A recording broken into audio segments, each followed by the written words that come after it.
NBA Free Agency Day 2 has started with an absolute shocker. Damian Lillard is no longer a Milwaukee Buck. They have cut him from the team. They have waived and stretched his contract in order to sign Myles Turner. Two moves that honestly I didn't even realize were possible before the day started. So here's what happened. It's announced that the Bucks are signing Myles Turner to a contract that frankly, they just can't sign him to. It doesn't seem possible. It's 4 years and $107 million. And it's interesting too, because the Pacers were expected to bring back Myles Turner, be willing to pay the tax. There was a report during the finals, like a sideline reporter was mentioning, hey, we've talked to the owners. They're confident they're bringing back Myles Turner, could be $25+ million a year. Then the finals go the way that they do. Tyrese Halliburton tears his Achilles, and all of a sudden they are not as excited about paying the tax, and they're offering Myles Turner things like 3 years, $60 million, which is still a bunch of money, but a little bit less than Myles Turner is worth. So then the Bucks sign him to 4 years and $107 million, and everybody's looking around wondering, how is that possible? The Bucks don't have cap space. This is more than the mid-level exception. This is more than the mid-level exception the Bucks have access to. So I'm assuming this is some kind of a sign and trade scenario or a salary dump. And then a few minutes later, we get this. Damian Lillard is just not a Milwaukee Buck anymore. He had 2 years and $111 million left on his contract, and the Bucks waived and stretched his contract to create the salary cap space to add Myles Turner. So now you have Giannis, you have Myles Turner, and not a whole lot else there in Milwaukee. And obviously this has a lot to do with Dame's injury and a bunch of other storylines here. Where is Dame going to go next? But first, I feel obligated to explain how exactly this works. Like, how is Dame just not on the Bucks anymore if it's not a buyout or anything else? Well, essentially, we don't see the waived and stretched thing used a lot, but the Bucks are able to take Damian Lillard's $113 million that is owed on his contract and stretch it out over 5 seasons. They can cut him from the team, and they're going to pay him as $113 million, and it's going to count on the salary cap, but it's going to count over 5 years rather than over 2. So $22.5 million for Damian Lillard is going to be on the Bucks salary cap, on their payroll this coming season and for 4 more years following. So essentially the Bucks are working with $23 million less for salary cap for payroll purposes than every other team in the league for the next 5 seasons, just so that they don't have Dame on their books this offseason so that they can add Myles Turner. It's a provision that is not used a ton. This is by far the biggest salary it has ever been used for. And again, it's all happening for 2 main reasons. One, because Dame tore his Achilles and isn't going to be on the Bucks next year. They need to find a way to improve around Giannis so he doesn't leave. And 2, because Tyrese Halliburton tore his Achilles, and the Pacers suddenly, after making this run to the finals, weren't willing to pay Myles Turner what he was worth and go into the tax to pay him. There's not that big of a difference in average annual value between what the Pacers were offering Myles Turner and what the Bucks ultimately gave him, but there's 1 extra year, and it's just more money overall, and it's money that the Pacers and their owners were just not willing to pay, which is a pretty shocking development for a team that was just in the NBA Finals. And again,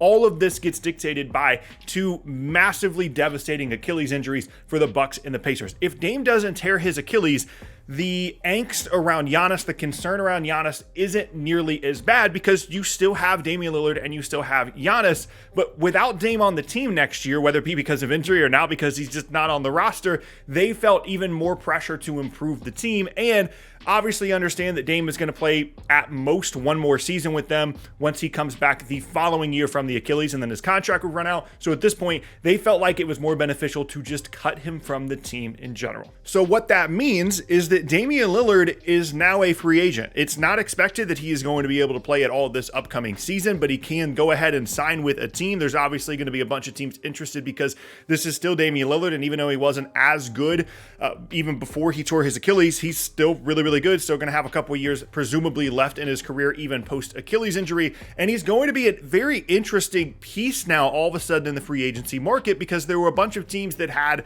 the full mid-level exception or the small mid-level exception that were offering to all these different players that now might pivot in a different direction as a result of Damian Lillard being available. And of course, the number 1 team that comes to mind here is the Miami Heat, a team that Dame wanted to go to in the first place when he requested a trade from Portland, a team that he still wanted to go to even after arriving in Milwaukee, and a team that is always on the lookout for ways to improve their roster in terms of adding stars. And I can't really think of a better buy low scenario for the Miami Heat than just signing Damian Lillard to a very small contract, waiting out the year, and then adding him to the roster the following season. It remains to be seen if the interest is still there between those two sides. It remains to be seen where Dame actually wants to go, what his recovery timeline is going to look like. But Damian Lillard is now just a free agent. And in the shock of all of this, people aren't really evaluating what exactly this means for Milwaukee now over the next couple of seasons, because you have Myles Turner and you have Giannis, and defensively that's going to be fantastic for them. Brook Lopez is gone. He's gone to the Clippers. They brought back Bobby Portis. They brought back a couple of other guys. And obviously in the backcourt, they're going to be struggling without Dame, but that was always going to be the case because Dame's not going to play because of the injury this year. But now with Myles Turner in the front court, it gives them an interesting combination, because the power of Brook Lopez there was that he was this floor spacing big, and that allowed Giannis to play so much at the rim. And Myles Turner, although he's not as good of a three-point shooter as Brook Lopez, can do some similar things and isn't someone that is part of this aging core that the Bucks have really had over the last couple of seasons. Chris Middleton's gone. Of course, now Dame is gone. They bring in Kuzma. They bring in Myles Turner, and that's their front court moving forward. It's definitely an interesting combination.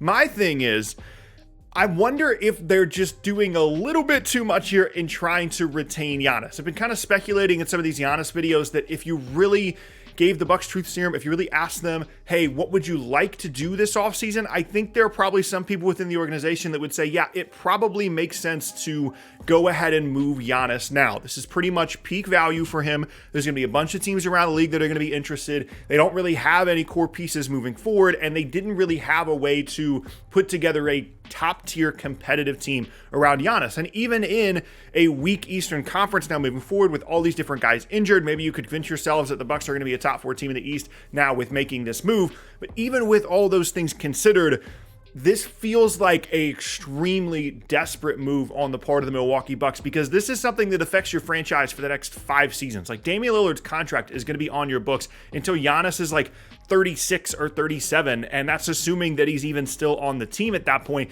And they also haven't gotten a new long-term commitment from Giannis in the first place. He's signed to a contract for the next couple of seasons, but he hasn't really fully told anyone, at least we haven't been told publicly, that he is going to stay and not request a trade. I'm assuming that's the case now, because they wouldn't have made this move, I would assume, without that kind of commitment from Giannis on staying long-term. But it's a very desperate move. That's what it feels like to me. And obviously, the other side of this wasn't great for Milwaukee either. That's why we're having all these conversations about Giannis possibly asking out this offseason, because the other option was waiting out the year with Dame not really doing anything and just kind of sitting on the bench chilling. And then you've got Kuzma and you've got Giannis and whoever else they were going to be able to retain in free agency.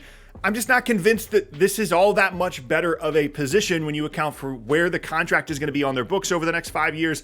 And Myles Turner, although a good player, is not someone that necessarily puts them over the top, and they don't really have a ton of other assets to continue to add to this group. So I'm not really sure how exactly this is supposed to save the Giannis era, and it more so feels like they're putting a Band-Aid on a very bad situation. And really the bottom line to me is, it is crazy the ripple effect of all of these different injuries that we've had in the postseason. You got Jason Tatum who tears his Achilles, and then all of a sudden the Celtics are basically getting rid of half their rotation from a team that won the title just a year ago, basically. Then you have the Pacers getting rid of a key piece of their finals team in Myles Turner, and now missing Tyrese Halliburton due to injury next year. And then you have the Bucks just getting rid of Damian Lillard, and where he could be a year from now is now completely determined by the fact that the Bucks just decided to cut him so that they could add Myles Turner. And all of these things happen because of injuries and because of the same injury. And it's something that we are going to look back on as probably the legacy of the 2025 postseason and offseason, how much injuries truly impacted all of these moves and some of these crazy moves, like Damian Lillard just being a free agent now.